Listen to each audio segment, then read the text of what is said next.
Maggie had always loved her small neighborhood. It was peaceful, with well-kept homes and friendly neighbors who waved while mowing their lawns. But the house 2 doors down was different. It belonged to an older woman named Miss Evelyn. While polite, she kept to herself. Her yard, however, was a spectacle. Miss Evelyn's garden was immaculate. Roses bloomed year-round, lilies lined the walkway, and the grass was a shade of green that looked almost artificial. What struck Maggie as strange wasn't the beauty of the garden, but when Miss Evelyn tended to it always after midnight. At first, Maggie thought nothing of it. People had odd schedules, and maybe Miss Evelyn was just a night owl. But one night, as Maggie was returning from a late shift, she spotted Miss Evelyn outside. Under the glow of a dim porch light, she was hunched over her flower beds, whispering softly as she worked the soil with her hands. Maggie felt a chill and hurried inside. Curiosity got the better of her the next week. Around midnight, Maggie peeked through her blinds. Sure enough, Miss Evelyn was outside again. But this time she was carrying a small bag. Maggie watched as she emptied the bag into the soil, its contents a dark, clumpy substance that didn't look like fertilizer. The next day, Maggie decided to investigate. While walking her dog, she passed by Miss Evelyn's yard and knelt near the flowers. The soil looked normal at first glance, but a faint metallic smell lingered in the air. She brushed it off as her imagination. That night, the whispers started. Maggie woke to the sound of soft murmuring outside her bedroom window. Peering through the blinds, she saw Miss Evelyn in her garden again, kneeling by the rose bushes and speaking softly, as if coaxing them to grow. Maggie couldn't make out the words, but her tone was unsettling, pleading, almost desperate. Determined to get answers, Maggie waited until Miss Evelyn left the next evening. She crept into the garden with a flashlight and began digging near the flower bed. The soil was loose, and it wasn't long before she hit something solid. Pulling it free, she gasped a small animal bone, clean and white, as if freshly picked. Panicked, Maggie hurried back home.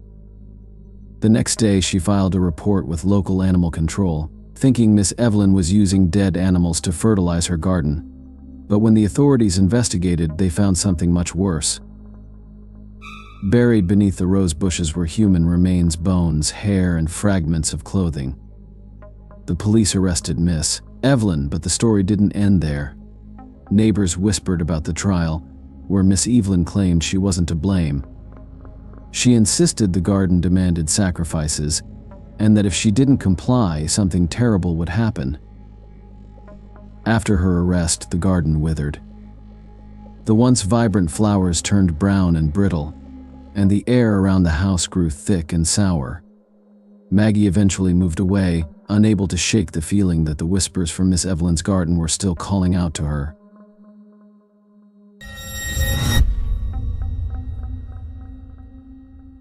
Sam was thrilled when he found the apartment. It was a cozy one-bedroom in an old building, tucked away in a quiet neighborhood. The rent was surprisingly cheap, and the landlord, Mr. Hargrove, seemed friendly enough, though a little odd. During the walkthrough, Mr. Hargrove made one thing very clear: the basement was off limits. At first, Sam didn't think much of it. Maybe it was used for storage, or maybe Mr. Hargrove wanted to keep tenants out for liability reasons. But as the weeks went by, strange things started to happen. Late at night, Sam would hear faint noises coming from below, scraping, dragging, and occasionally, what sounded like muffled whispers. He brushed it off as old pipes or his overactive imagination. But the sounds grew louder, more distinct, until one night he was certain he heard someone crying. Curiosity gnawed at him. One evening, while Mr. Hargrove was out, Sam decided to take a look. The basement door was locked, but he noticed the landlord had left his key ring on a hook near the entrance. Heart pounding, Sam grabbed the keys and unlocked the door. The smell hit him first, a foul, metallic odor that made his stomach churn. Flicking on the light, he descended the creaking wooden stairs. The basement was large and cluttered, filled with old furniture and boxes. But it was what he found in the far corner that made him freeze. A row of large steel cages lined the wall, each one filled with bones, not animal bones, but human remains. Some looked old and brittle, while others were disturbingly fresh. Sam's breath caught as he noticed something moving in the largest cage. It was a person, thin, pale, and barely alive, their eyes wide with terror. The person weakly whispered, "He'll come back.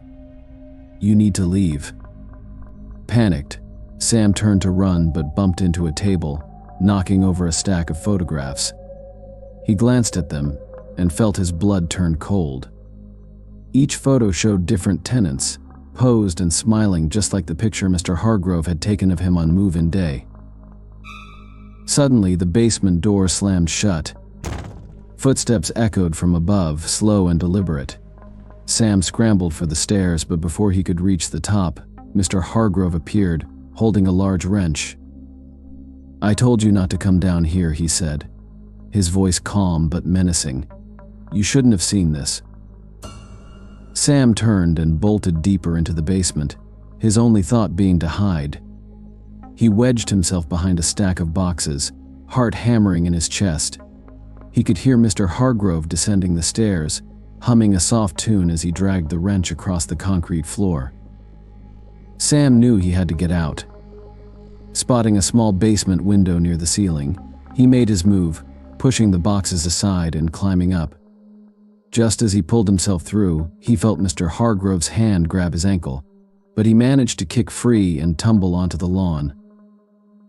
He ran until he found help and called the police. When they arrived, the basement was empty. The cages, the bones, and even the captive were gone, leaving no trace of the horrors Sam had seen. Mr. Hargrove disappeared too, and the authorities never found him. Sam moved out the next day, but he couldn't shake the feeling that Mr. Hargrove was still watching him, waiting for the right moment to return.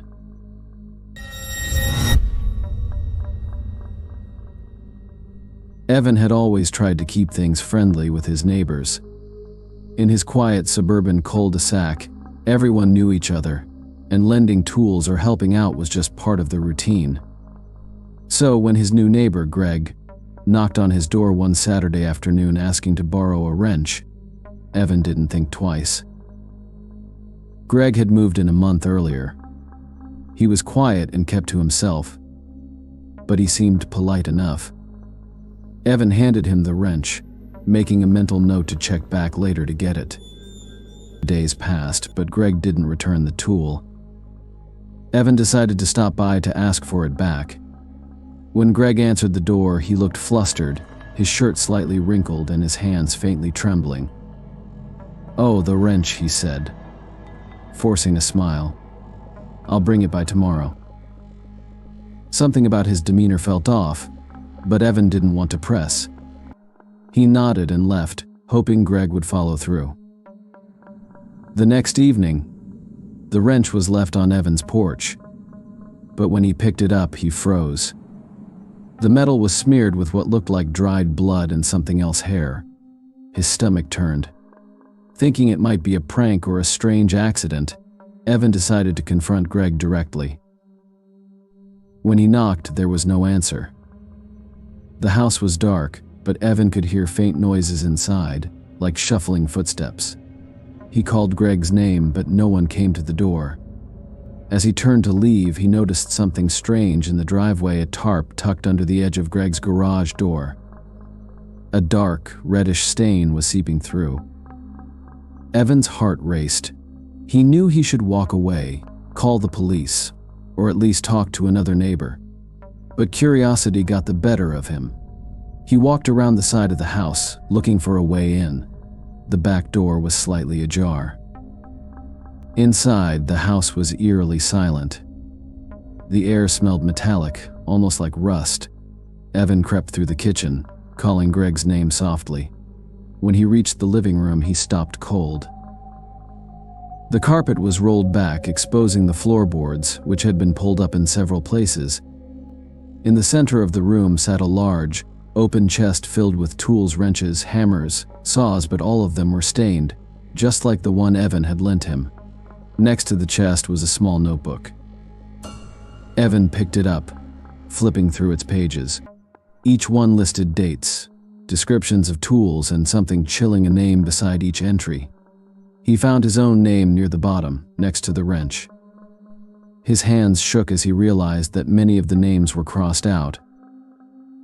Suddenly, the floorboards behind him creaked. Evan spun around to see Greg standing there, holding a crowbar. "You shouldn't have come in," Greg said, his voice eerily calm. Evan didn't wait to hear more. He bolted for the back door, Greg's footsteps pounding behind him. He managed to escape and called the police from his car. By the time they arrived, Greg was gone, and so was the chest. The authorities searched the house but found no evidence, no tools, no notebook, nothing to corroborate Evan's story. He moved out of the neighborhood a week later, but he never stopped checking his rearview mirror, convinced that Greg was still out there, looking for his next tool to borrow.